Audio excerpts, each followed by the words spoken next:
My name is Taiwo Oluboyede. I work with Top 50 Brands Nigeria, where we help brand owners to appreciate the value of their intangible asset, which is their brand, which has become the most valuable what they have. And I'm also the project coordinator of Brand Nigeria.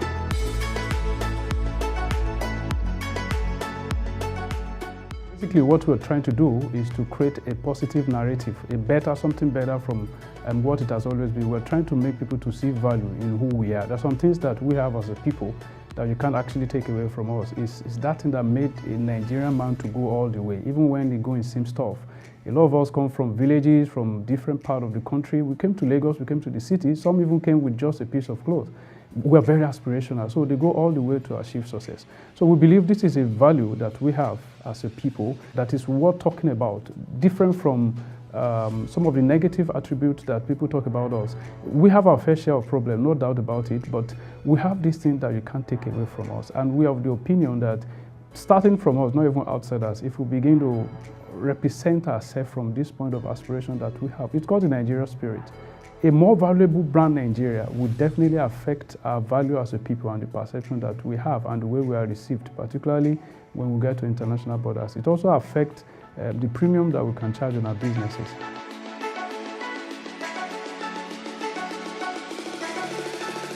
What we're doing is we are recognizing some individuals. We're especially recognizing and awarding them those that have become proponent of value addition to the Nigeria brand. They've been able to achieve, like I said earlier on, they've been able to achieve success in the midst of there is no infrastructure, there is no this or that. And there are quite a lot of stories, there are quite a lot of examples of such people in our society. There is a story of people like Ali Baba, who was once homeless, was living on the Babish. According to him, there was a time in his life that all that he had was a piece of cloth on him per time. He was homeless because of his passion. And he went all the way. Today is a huge success. He had a lot of protege who are also masters today. There's a story of Ola Orekunrin, a lady that came from the UK as a medical doctor and also an helicopter pilot. She started the first air evacuation in West Africa. Today is a success. According to her, she started with customers' money because nobody was going to give her money to start. But she started anyway. Presently, I understand, they have over 44 doctors who are working to save life. They help to get people to hospital on time. There's also the story of Slot, Nnamdi Ezeugo. After university, he couldn't get a suitable job. He went to learn how to repair a computer from the computer village right there. And then, according to him, his first job was actually rented for him by a customer. But in a space of 10 years, he bought the same house in that computer village. And today, Slot operates a fleet of, I think, over 60 stores across the country. So this is, to us, this better represents the Nigeria story. We want us to begin to see ourselves from this sense. This is who we are. We are not the insecurity situations. We have it. But let's also have this in mind. We have a problem, yes, but it is not Nigeria limited. Every country of the world have their fair share of problem. Okay? So, but the problem with us is we emphasize more on a problem. And I think it's high time that we begin to look at those positive things about us.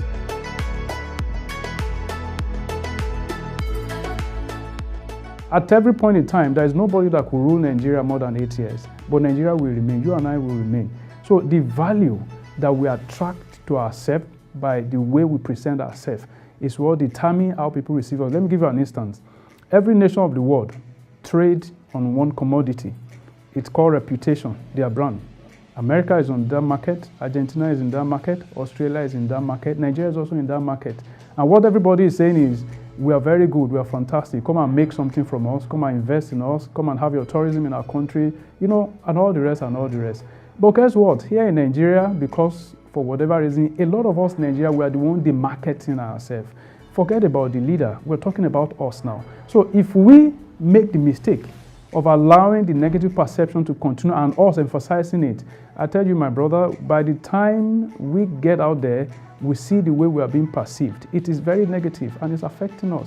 We don't even have confidence in ourselves. It's very common to see Nigerians when we get across this, by the time we get to international borders, we hide our passport.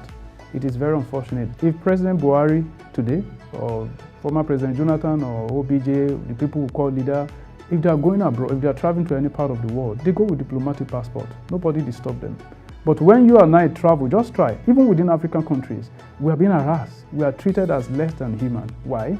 Because they have a perception of they are negative, there's something wrong about them. It wasn't like this before. I've heard stories of people that they were well treated. Now imagine with that kind of bad treatment, we now have a situation that in addition to that, we are being called the poorest of the poor. And we are helping to share that kind of information. Yeah, I think we need to change the perception. I think, and this is, please, it is not just trying to, it's not motivational. This is not motivational. This is not just trying to create a feel-good thing. It is a reality of who we are. I will conclude with this. The value of the Nigeria brand, the perception of the Nigeria brand directly affects you and me. I said directly. And it directly affects our businesses and the premium that we can charge on our businesses. So if we decide to demarket Nigeria with every means that we have, we are demarketing ourselves as individuals. We are demarketing whatever we represent at our businesses. We are demarketing our career. We are demarketing the chances of us being paid well when people are employing us.